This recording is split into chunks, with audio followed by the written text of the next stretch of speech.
Oke Mas, bisa kita mulai ya? Iya, Iya. Sebelumnya makasih Mas sudah meluangkan waktunya buat terhubung sama-sama bersama Pak. kami. Nah, oke. Mungkin talk show ini kalau boleh saya kasih judul atau tema besarnya adalah peran SURS penuhi kebutuhan di era transformasi digital. Ya, SURS ini kan sebagai perusahaan digital yang apalagi terintegrasi kan. Sebelumnya boleh dijelasin dulu Mas, mungkin banyak teman-teman yang belum tahu atau masih awam tentang perusahaan ini. oke. Ya, jadi ya ini saya coba sesingkat mungkin ya. Search itu sebenarnya itu adalah sebuah perusahaan ekosistem digital. Jadi di dalam perusahaan ini kami memiliki 3 pilar bisnis. 3 pilar bisnis itu yang pertama itu adalah pilar media, advertising. Yang kedua adalah pilar pengembangan aplikasi, software house. Yang terakhir itu adalah pilar konektivitas, yaitu infrastruktur jaringan infrastruktur. Nah, melalui ketiga pilar itu perusahaan ini memiliki 3 misi dalam kaitannya untuk menjalankan aktivitas di proses digital transformasi itu sendiri. Misi pertama itu adalah kami berusaha untuk membuat anything solusi-solusi digital untuk kebutuhan harian, daily needs gitu ya, apapun itulah. Terus kemudian kami juga senantiasa akan menghantarkan produk-produk atau jasa-jasa media dan entertainment, hiburan ke masyarakat luas. Dan yang terakhir adalah menyediakan konektivitas di mana konten-konten digital itu memerlukannya kan. Jadi kalau kita mau menikmati konten, mau membuka aplikasi, mau menggunakan device, itu semua kan memerlukan konektivitas. Jadinya kami juga mencoba untuk memberikan infrastruktur yang dapat menopang agar konten-konten atau device-device tersebut dapat dipakai dengan nyaman dan senyaman mungkin lah, kira-kira begitu. Oke, baik. Mungkin itu tadi sedikit penjelasan dari apa itu perusahaan SURS. Ya, SURS bergerak di bidang apa.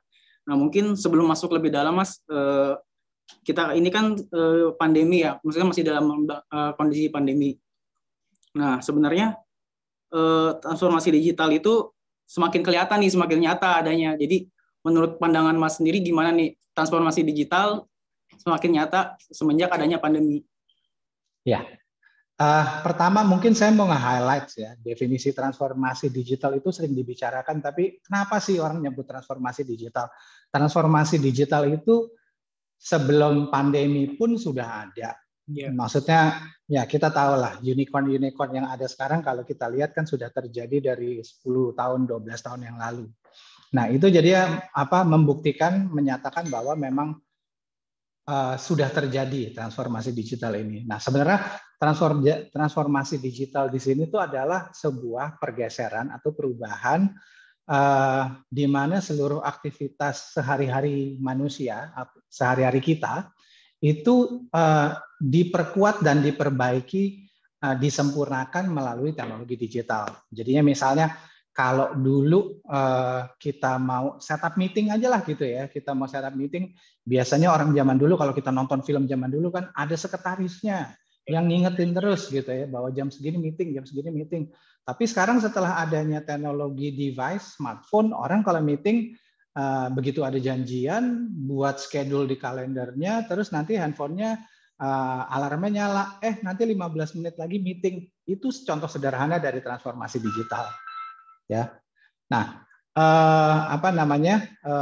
jadinya demikianlah istilah transformasi digital. Nah, dengan adanya pandemi ini sendiri, transformasi digital itu terjadi makin lebih cepat ya. Jadinya dibanding tahun-tahun sebelumnya, orang-orang itu dipacu untuk mengadop teknologi digital ini secara lebih cepat, dan kelihatannya ini akan menjadi bagian yang tidak akan terpisahkan sama kehidupan sehari-hari, walaupun itu sebelum transformasi ini terjadi.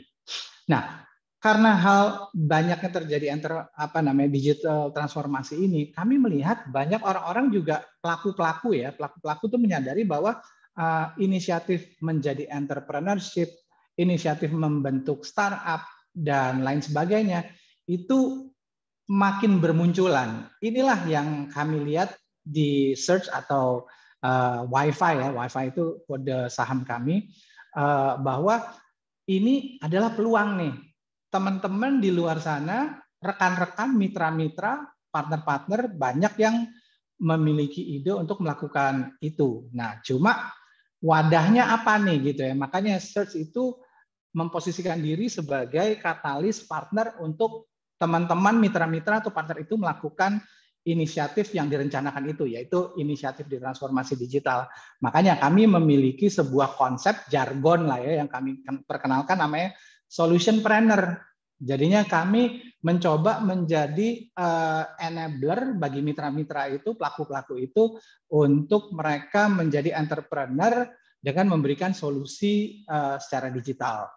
Nah, di Indonesia dengan ada pandemi, on the other hand gitu ya, di lain pihaknya, transformasi ini pandemi ini menyebabkan mau nggak mau daya beli masyarakat turun kan, karena ada beberapa pekerjaan yang terimbas langsung, nggak bisa buka dalam jam yang normal, sehingga potensi pemasukan menjadi penurun dan lain sebagainya. Cuma di satu hal yang lainnya lagi, bahwa ada pergeseran, para pelaku usaha juga mulai melakukan bisnisnya secara digital. Nah, di sini kami juga melihat opportunity, karena kan tadi yang saya sebutkan di pertama-tama itu bahwa salah satu pilar usaha kami adalah sebagai media advertising digital, termasuk digital.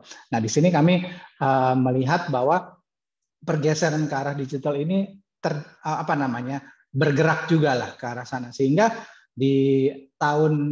selama pandemi ini sih kami bisa melaluinya dengan alhamdulillah baik, seperti halnya para pelaku industri IT yang lainnya ya, malah ada beberapa perusahaan yang merasakan dampaknya secara positif. In average, IT company merasakan dampak positif lah dengan adanya pandemi ini. Walaupun kami semua menyadari bahwa tidak melulu semuanya itu positif. Yang tadi saya bilang, daya beli masyarakat juga berasa ada penurunan. Ya, kira-kira begitu sih kami melihat pandemi ini. Oke.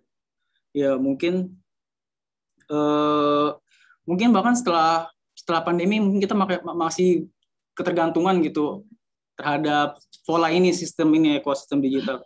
Nah, yang mau saya tanyain, gimana sih Sures mengantisipasi kebutuhan yang nantinya secara jangka panjang gitu untuk pemenuhan kebutuhan digital si konsumen gitu? Ya, good question ya. Kedepannya itu kira-kira gimana? Jadi tadi saya udah sempat menyatakan ya bahwa aktivitas sebelum pandemi itu mengenai digitalisasi itu sebenarnya tidak terlalu berbeda ya. Jadi kita tuh sekarang ya, pun juga sebelum zamannya pandemi itu kita tuh ada di era yang namanya DNA. DNA itu kalau di dunia IT itu istilahnya device, network, sama aplikasi. Jadi aktivitas digital itu selalu akan dibantu oleh device. Smartphone itu harus menggunakan jaringan yang datang dari operator seluler atau koneksi-koneksi Wi-Fi, dan harus ada aplikasinya kan. Nah, hal inilah sebenarnya yang menjadi tulang punggung untuk terjadinya transformasi digital transformasi digital itu sendiri. Nah, jadinya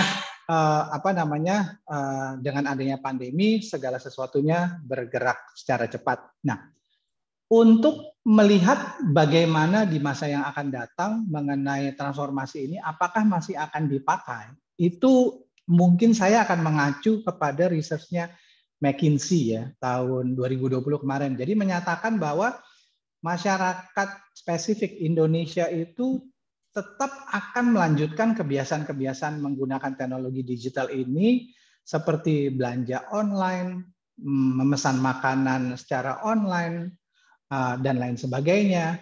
Itu akan terus berlanjut kalaupun pandemi ini berakhir.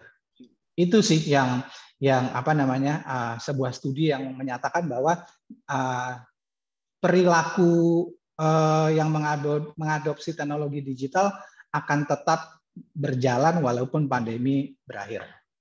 Gitu, Mas. Baik. Selanjutnya, Mas, mungkin Search ini nggak sendirian gitu loh, secara perusahaan yang menawarkan solusi-solusi online atau solusi-solusi digital gitu untuk ke klien atau konsumen individu atau perusahaan lainnya. Sebenarnya apa sih yang pembeda Search sendiri itu dari katakanlah perusahaan IT semacam ini yang menawarkan pemenuhan kebutuhan digital buat masyarakat gitu? Pembedanya tuh apa, di mana gitu, Mas? Ya. Menurut kami ya, dan ini sudah dites ke beberapa forum diskusi dan lain sebagainya. Pembeda Search itu bahwa kami itu memiliki konsep digital ekosistem yang terintegrasi.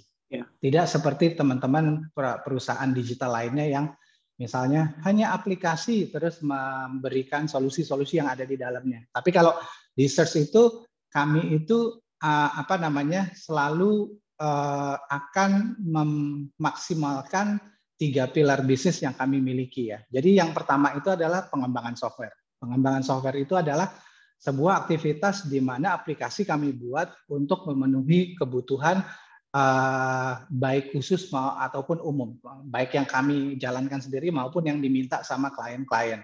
Terus yang kedua, kami juga memiliki pilar bisnis periklanan digital. Nah, periklanan digital ini akan membantu aplikasi-aplikasi yang kami miliki itu untuk dapat disosialisasikan, diteriakan gitu ya, dijajakan, ditawarkan kepada masyarakat banyak supaya dikenal sehingga orang jadi tahu, melihat manfaatnya dan mau mencoba.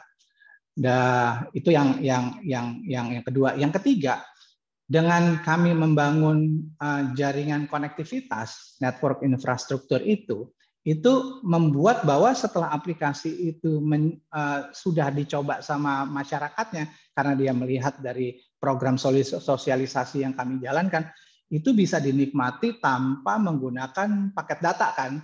Jadinya seperti contohnya apabila si pengguna aplikasi yang kami miliki itu dipakai di dalam kereta komuter yang ada di Jakarta atau di stasiun, di mana jaringan free wifi yang kami miliki itu tersedia. Nah, kalau aplikasi itu dipakai di wilayah tadi kan penggunanya bisa menikmati manfaat dan kegunaan aplikasi itu tanpa menggunakan paket data. Nah, inilah sebenarnya itu hanya contoh ya. Jadi itulah sebenarnya pembeda kami gitu ya. Kami itu memegang konsep ekosistem terpadu gitu loh.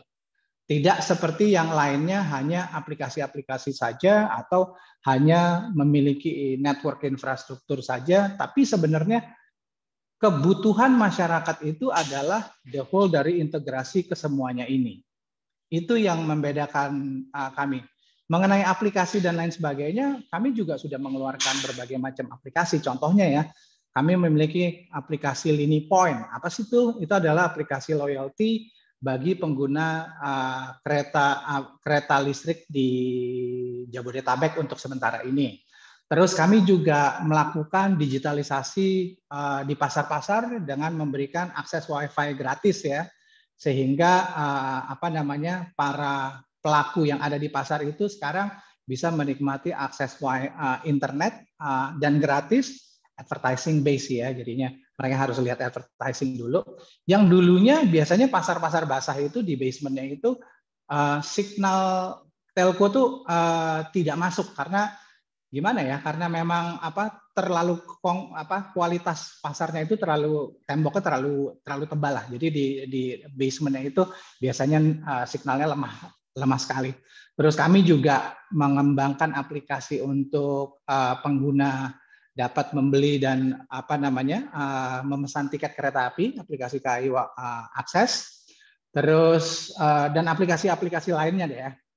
Nah, jadinya itulah pembedanya kami, dan saya mau highlight yang bagian akhir adalah layanan Wi-Fi gratis tadi ya, free Wi-Fi tadi yang akan didukung sama jaringan fiber optik yang kami miliki itu, ini sebenarnya tidak hanya memberikan memiliki nilai pemberian akses internet cuma-cuma kepada masyarakat yang ada di area tersebut, tapi juga menjadi bisnis model yang menarik dan bisa menghasilkan revenue bagi shareholder kami. Jadinya kombinasi antara apa ya namanya, memberikan layanan kepada masyarakat dan tetap menyenangkan para shareholder kami di perusahaan kami ini, kombinasinya itu terjalin secara harmonis. Kira-kira gitu, Mas. Oke, berarti kalau bisa saya asumsikan, yang jadi pembeda itu secara garis besar itu terintegrasinya atau secara terpadunya itu. Dan pola seperti ini kan pastinya lebih disukai oleh konsumen kan, Mas? Benar. Lebih praktis, lebih mudah, dan lebih sudah tercakup semua gitu lah. Kalau untuk tantangannya sendiri, kalau cara pola sistem kayak gini tuh tantangannya seperti apa sih, Mas? Oke, tantangannya ya. Tantangannya itu semua pihak industri ini melakukan hal yang relatif itu sama. Jadi most IT company itu melakukan aktivitas yang mirip-mirip gitu ya. Nah, cuma kalau cara kami membedakan diri kami itu adalah dengan membangun ekosistem melalui 3 pilar tadi. Pilar itu media iklan, pengembangan aplikasi, sama infrastruktur jaringan fiber optik itu ya. Nah, 3 pilar atau 3 kata-kata ini sederhana kan kedengarannya, tapi ini dalam loh ini maknanya ya. Jadinya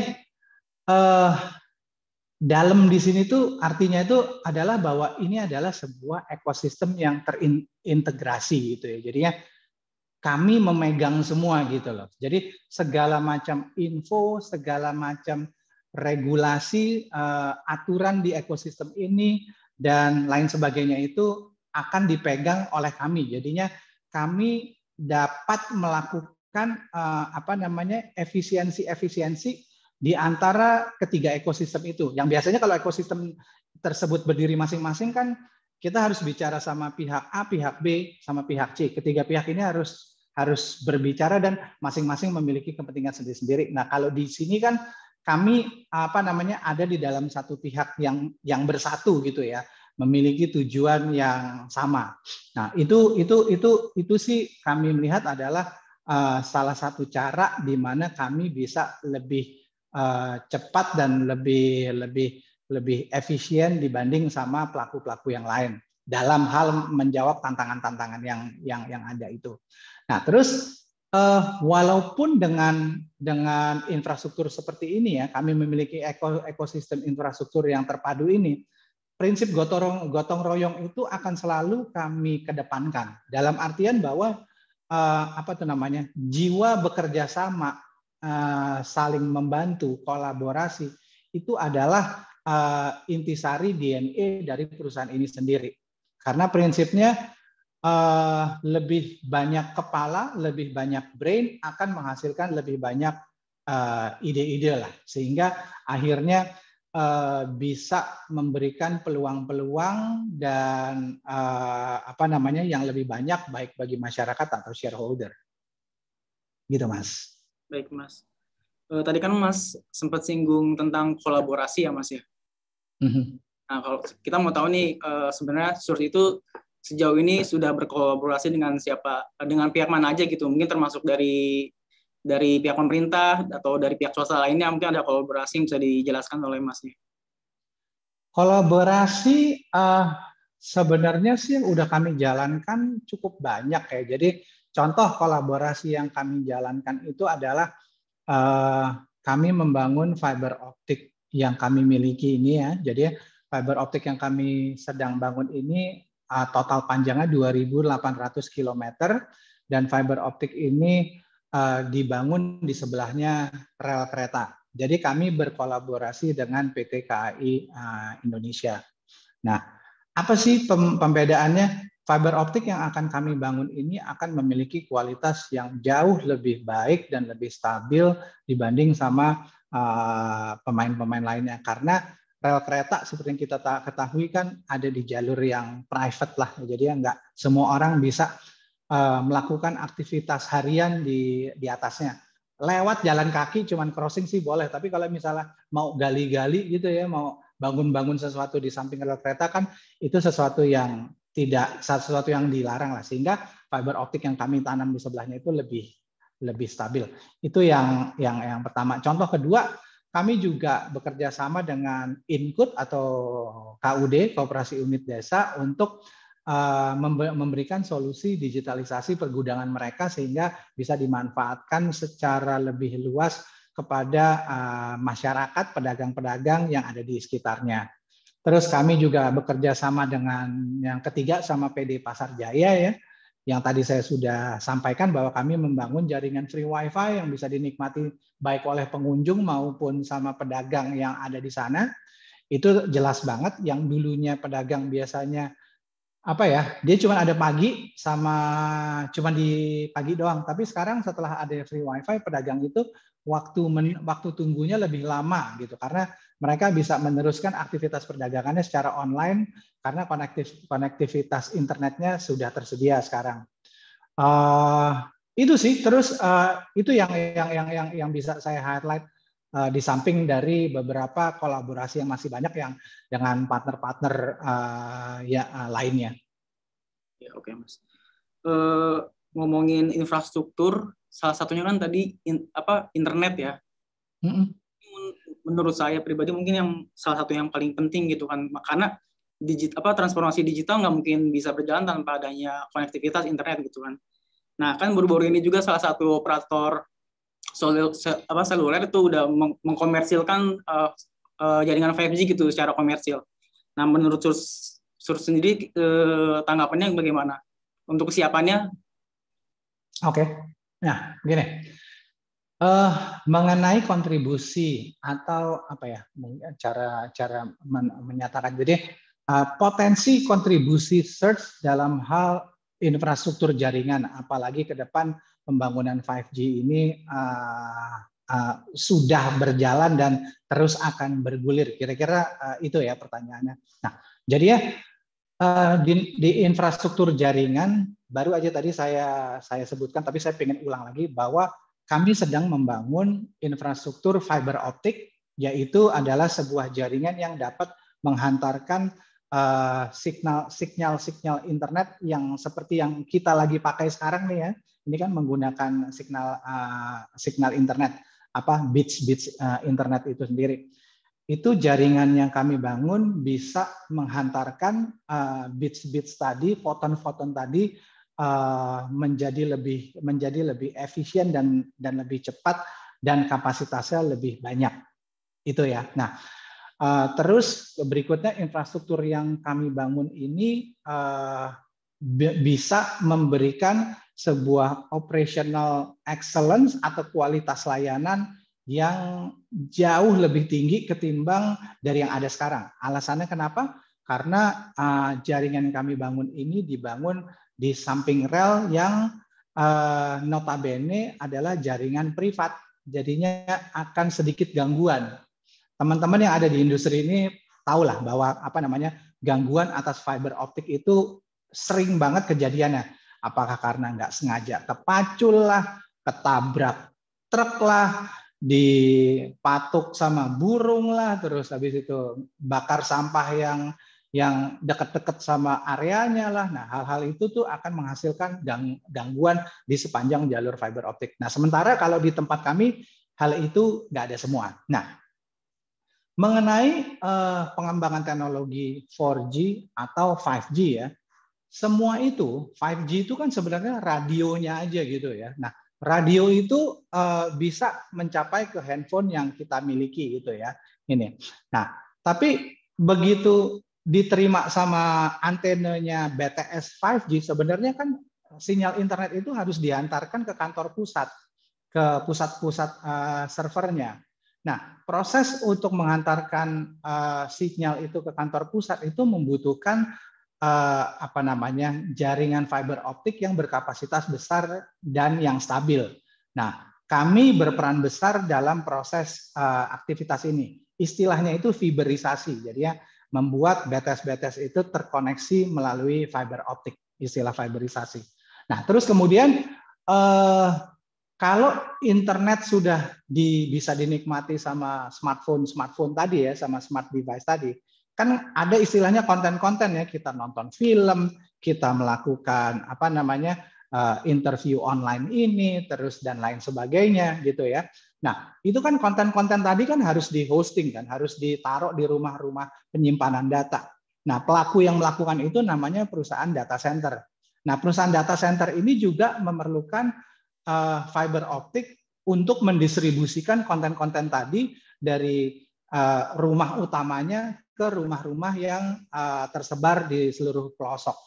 Nah, jadinya kira-kira itu sih positioning kami Search dalam konteks jaringan infrastruktur terhadap apa namanya tuh baik itu teknologi 4G, penerapan data center yang tersebar dan lain sebagainya.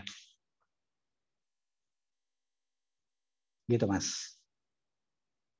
Mungkin tadi Mas Herman kan udah sempat nyinggung sedikit soal gimana para pedagang misalnya terbantukan dengan adanya layanan seperti ini. Nah, mungkin bisa dijelaskan secara lebih detail lagi gitu, Mas. Buat para pelaku, kita kategorikanlah UMKM kan ya, Mas. UMKM ini kan mungkin apalagi zamannya marketplace, semua dijual secara online gitu. Kita beli apa-apa sekarang secara online. Nah, mungkin langkah katakanlah langkah Search dalam membantu UMKM ini, khususnya UMKM lokal supaya dapat tujuannya mereka supaya lebih efektif, lebih efisien, itu gimana, Mas?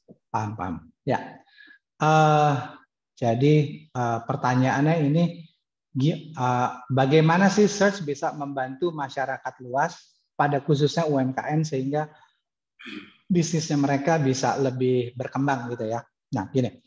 Kami memang di salah satu aktivitas kami ya, di salah satu misi kami yaitu membangun jaringan konektivitas gitu ya. Kami tuh senantiasa membangun jaringan-jaringan free wifi. Nah, jaringan-jaringan free wifi ini kami bangun itu memang di pusat-pusat keramaian. Nah, kira-kira ada yang di pasar, terus ada yang di stasiun kereta dan lain sebagainya gitu ya. Nah, ini free wifi ini secara langsung udah pasti dapat dipakai sama para pelaku-pelaku UMKM itu. Misalnya pedagang pasar tadi kan, terus misalnya kalau misalnya ada orang mau menjadi seller di e-commerce gitu ya. Nah, kalau misalnya dia kebetulan kuotanya lagi habis, mereka bisa pindah bergeser ke stasiun atau ke pasar itu sendiri sehingga mereka mendapatkan konektivitas. Itu dari sisi konektivitasnya gitu ya. Terus yang berikutnya seperti yang tadi saya sempat nyatakan bahwa kami ada kerjasama dengan KUD dan Inkut ya. Sebenarnya solusi yang kami berikan, yang kami kerjasama dengan KUD sama Inkut itu membantu teman-teman di sana untuk memberdayakan gudang-gudang yang mereka milikin itu menjadi sebuah tempat di mana menjadi sebuah lokasi penyimpanan yang dapat dipakai untuk mendistribusikan produk-produk di sekitarnya atau bisa dipakai untuk menjadi tempat-tempat apabila ada pedagang-pedagang online tadi yang ingin tidak memiliki lokasi penyimpanan untuk aktivitasnya di e-commerce tadi. Nah, terus kemudian yang ketiga, apabila nanti produk dari para pelaku UMKM itu memang sudah sedemikian siapnya, sudah ready untuk dipasarkan lebih luas lagi, kami di aspek bisnis media iklan kami akan senang untuk membantu memasarkan produk-produknya mereka, baik di media iklan yang kami miliki yang bentuknya itu yang ada di dalam kereta, di pasar, maupun media-media dalam bentuk digital, dalam bentuk aplikasi-aplikasi yang kami miliki. Jadinya kami akan berusaha membantu teman-teman UMKM itu secara menyeluruh 360 gitu ya, 360 derajat, sehingga mereka akan tersupport dengan baik. Kalaupun mereka minta support dari kami untuk dibantukan pembuatan teknologi, aplikasi digitalnya, dan lain sebagainya, kami juga siap, karena kami kan juga punya lini bisnis software house itu. Jadinya kami akan fully support mereka lah gitu ya, karena kita tahu bahwa awalnya kami pun juga UMKM kan dasarnya gitu. Oke, Mas. Ya mungkin tadi sempat terlewat pertanyaannya, sederhana tapi saya lupa tanyain. Untuk Source ini layanannya tuh sudah mencakup seluruh Indonesia atau? Oke. Saat ini sih kalau di network infrastruktur ya, yang fiber optik tadi yang sepanjang 2.800 itu kami bangunnya itu di Pulau Jawa dulu sih. Jadi saat ini kerjasama kami itu dan dalam proses untuk menyelesaikan di Pulau Jawa dulu, Mas. Cuma kalau teknologi digital ya, terusnya apa namanya, yang kerjasama dengan Incode, terus untuk aktivitas media periklanan, itu tidak menutup kemungkinan untuk berkembang di luar Pulau Jawa. Gitu, Mas. Oke, Mas. Ya, mungkin sebelum saya sudahi, Mas, mungkin ada yang terakhir yang Mas mau sampaikan gitu terkait topik kita hari ini. Apa ya? Mungkin poin yang mau saya sampaikan mungkin ini ya, karena kami itu perusahaan publik gitu ya. Kami sudah listing search ini. Jadi mungkin kalau ada teman-teman apa namanya melihat bahwa ada kesamaan visi gitu ya, dan apa namanya ingin berperan serta di perusahaan ini, ya apa namanya saham kami kan sudah tersedia di stock market dengan kodenya WIFI, WIFI. Itu aja sih. Jadinya bagi teman-teman yang memiliki kesamaan visi gitu loh. Ya, jadi kira-kira message-nya itu. Jadi kami membuka bahwa apa namanya kita coba menolong para pelaku UMKM berperan aktif. Kenapa begitu? Karena kami merasa bahwa diri kami itu adalah UMKM, sehingga we are here because of we know as an UMKM. Terus bagi teman-teman yang mau berpartisipasi pun juga kami open. Nah, itulah sebenarnya kenapa kami ini apa namanya listing sih sebenarnya. Jadi ya simbiosis di antara semuanya itu akan terjalin secara menyeluruh. Kira-kira itu sih, Mas. Jadi terbuka ya, Mas ya, secara selebar-lebarnya. Iya dong. Baik. Ya mungkin itu aja, Mas, yang bisa saya tanyakan untuk topik hari ini. Sekali lagi baik. Terima kasih banyak sudah berkenan meluangkan waktunya untuk terhubung bersama kami. Jadi walaupun secara virtual, saya berharap informasi yang kita sampaikan atau topik hari ini bisa nantinya bermanfaat lebih untuk masyarakat umum. Amin. Siap.